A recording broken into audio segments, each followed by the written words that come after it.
भिवानी में हरियाणा विद्यालय शिक्षा बोर्ड की कोठी को लेकर बड़ा विवाद हो गया। शिक्षा बोर्ड की नई सचिव मुनीश शर्मा ने अपनी सरकारी कोठी मांगी, जो फिलहाल चौधरी बंसीलाल यूनिवर्सिटी की वीसी दीप्ति धर्मानी के पास है। नोटिस के बावजूद कोठी खाली न करने पर पुलिस तक बुलानी पड़ी। हालांकि वीसी इस समय राज्यपाल से मिलने चंडीगढ़ गई हुई थी। बोर्ड चेयरमैन डॉक्टर पवन कुमार ने इसे कम्युनिकेशन गैप बताते हुए मामूली विवाद करार दिया और कहा कि मामला जल्द सुलझा लिया जाएगा।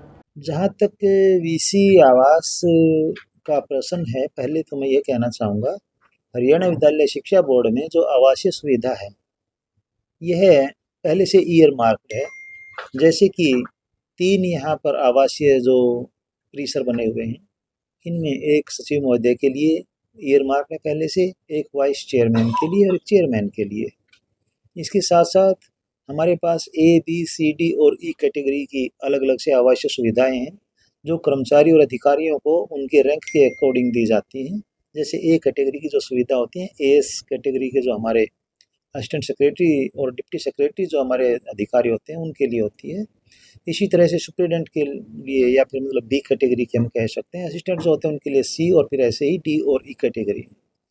अब जैसे आपने क्वेश्चन किया कि वीसी साहब का आवास, ये दरअसल आवास तो बोर्ड का ही है, लेकिन वीसी साहब का जैसे यहाँ जब नियुक्ति हुई थी तो उस समय विश्वविद्यालय में आवास की सुविधा न होने के कारण हरियाणा विद्यालय शिक्षा बोर्ड ने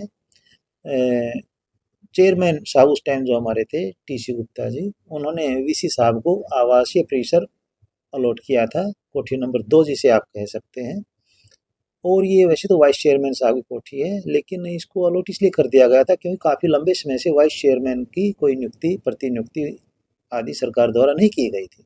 तो कल पुलिस बल क्यों आ रहा था? अब दरअसल जिस समय हमारे सीबीएलयू के जो वीसी महोदय हैं, उनको आवासीय कोठी नंबर 2 जैसे उनको अलॉट की गई थी, लेकिन जो नए हमारे वीसी महोदय हैं, इन्होंने जैसे मार्च के आसपास 2024 में जब ज्वाइन किया अपना कार्यभार, तो जो पूर्व वाइस चांसलर महोदय थे, वो 2 नंबर आवास उन्होंने खाली नहीं उनसे उसका था किन्हीं कारणों से, जिसकी वजह से सेक्रेटरी महोदय की यहाँ नियुक्ति न होने के कारण आवास जो नंबर 1 है उसमें अकोमोडेट कर दिया गया था।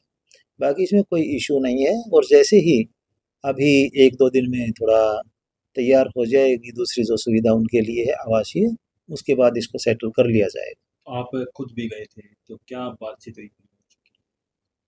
आम सामान्य बातचीत थी, कोई उसमें ऐसा इशू है ही नहीं। कि देखिए, जो इस प्रकार की नियुक्तियां होती हैं, अधिकारी हैं या फिर मतलब जैसे मान लीजिए कि और दूसरे डिग्निटरीज जो होते हैं, कोई किसी की अपनी तो ये संपत्ति होती नहीं है, ये तो सरकारी सुविधा है और इसमें किसी प्रकार का कोई इफ और बट नहीं था।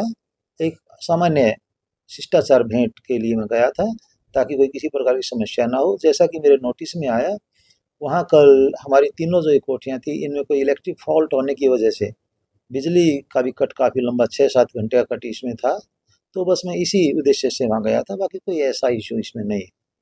क्योंकि अगर ये मतलब इस तरह के अधिकारी को खाली आवास खाली कराने के लिए पुलिस को बुलानी पड़ेगी, तो सर क्या सुविधा है उससे? कल आपने बिल्कुल सही कहा। मैं इस बात को थोड़ा इस वे में लेता हूँ कि कहीं न कहीं कम्युनिकेशन गैप कुछ रहा है, जिसकी वजह से आपस में जो एक विचारों का आदान-प्रदान होता है, जो इश्यूज़ होते हैं, उनको रिज़ॉल्व करने की बजाय वो स्ट्रेसफुल माहौल बन जाता है।